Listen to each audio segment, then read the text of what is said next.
میں آپ کے اس سوال کا جواب دینے سے پہلے کہ پاکستان کے آئین میں اقلیتوں کو کس قدر حقوق حاصل ہیں اس کا یہ جواب میں آپ کو اس کے بعد دوں گا. میں تھوڑا سا یہ اس کے بارے میں بتانا چاہوں کہ جو ڈاکیومنٹری ہے یہ میری بھی نظر سے گزری BBC کی. میں سمجھتا ہوں کہ بڑا فیمس ادارہ ہے اور کریڈیبل ادارہ سمجھا جاتا ہے اس کو, لیکن کچھ عرصہ سے ہم یہ دیکھتے آئے ہیں کہ خاص طور پہ اقلیتوں کے حقوق کے حوالے سے یہ جو ادارہ ہے یہ پاکستان کی بدنامی کا مسلسل باعث پاکستان کو بدنام کر رہا ہے, اور یہ مس لیڈنگ فیکٹس جو ہیں وہ ان کو پیش کرتا رہا ہے, اور خاص طور پہ احمدیہ کمیونٹی کو لے کے. تو میں سمجھتا ہوں کہ کنسرن ڈپارٹمنٹ سے جو ہے وہ ان کو, اور کنسرن لوگوں سے ضرور جن کا ذکر کیا گیا, مذہبی طبقہ اور دیگر جو ایسے لوگ جو کہ اینٹی احمدیہ موومنٹس چلاتے ہیں, ان سے بھی ان کو اس میں اپنا ان کا نیریٹو لینا چاہیے تھا, جو کہ ان لوگوں نے اس میں نہیں لیا. آلدو کہ ان کا ذکر تو کر دیا لیکن ان کا نیریٹو لینا انہوں نے مناسب نہیں سمجھا. میں آپ کے کویسچن کی طرف آتا ہوں کہ پاکستان جو ہے کا جو آئین ہے وہ کس قدر اقلیتوں کو اس کے بارے میں جو ان کو کس طرح ایڈریس کرتا ہے. دیکھیں, اکثر یہ جو احمدیہ کمیونٹی ہے یہ آرٹیکل 19 جو ہے اس کا ذکر کرتی رہتی ہے, فریڈم آف سپیچ کے حوالے سے ہے. پاکستان کا جو آرٹیکل 19 ہے میں یہ بتاتا چلوں کہ وہ سبجیکٹ ٹو لا ہے. آپ پاکستان کا جو آرٹیکل جو 19 ہے وہ یہ آپ کو کہتا ہے کہ آپ کے پاس جو ہے وہ فریڈم آف سپیچ تو ہے لیکن وہ سبجیکٹ ٹو لا ہے. اب ایسا نہیں ہو سکتا کہ آپ مذہبی عقائد, مذہبی نظریات یا اپنے کسی بھی قسم کے نظریات کی بنیاد پر جو دیگر لوگ آپ کے ارد گرد بس رہے ہیں ان کے مذہبی احساسات کو مجروح کریں.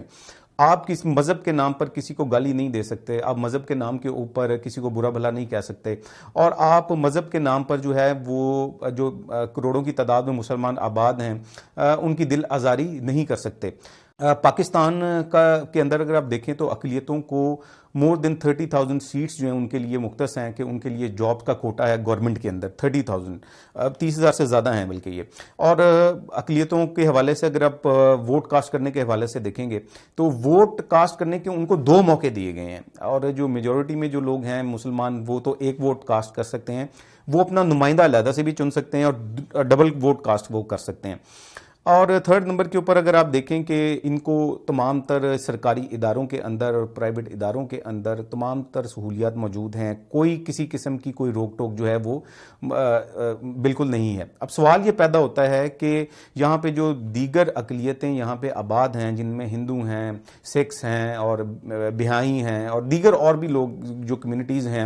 ان کو تو کوئی پرابلم یہاں پہ نہیں ہے, اور انہوں نے تو کبھی اس قسم کے ان کے گلے اور شکوے ہمارے سامنے نہیں آئے. اور لیکن ایسا کیا ہے کہ آئے دن یہ جو قادیانی کمیونٹی کے ممبرز ہیں اور قادیانی جماعت ہے یہ پاکستان کے حوالے سے یہ اس قسم کے جو پروپیگنڈا ہے وہ کیوں کرتے رہتے ہیں. تو اس کے اگر آپ بیک گراؤنڈ پہ جائیں گے تو اصل میں بات یہ ہے کہ اسی نشریاتی ادارے کو انٹرویو دیتے ہوئے پاکستان کے اندر قادیانی جماعت کے جو سپوکس پرسن جو تھے سلیم الدین صاحب, انہوں نے اسی ادارے کو انٹرویو دیتے ہوئے کہا تھا کہ ہم پاکستان میں درج اپنی آئینی حیثیت کو تسلیم نہیں کرتے. یعنی آئین ان کو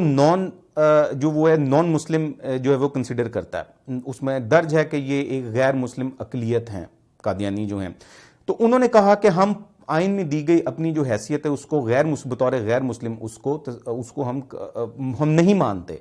اب سوال یہ پیدا ہوتا ہے کہ اگر وہ پاکستان کے کانسٹیٹیوشن کو نہیں مانتے, اس میں اپنی حیثیت کو تسلیم نہیں کرتے, تو وہ کن حقوق کا مطالبہ کرتے ہیں؟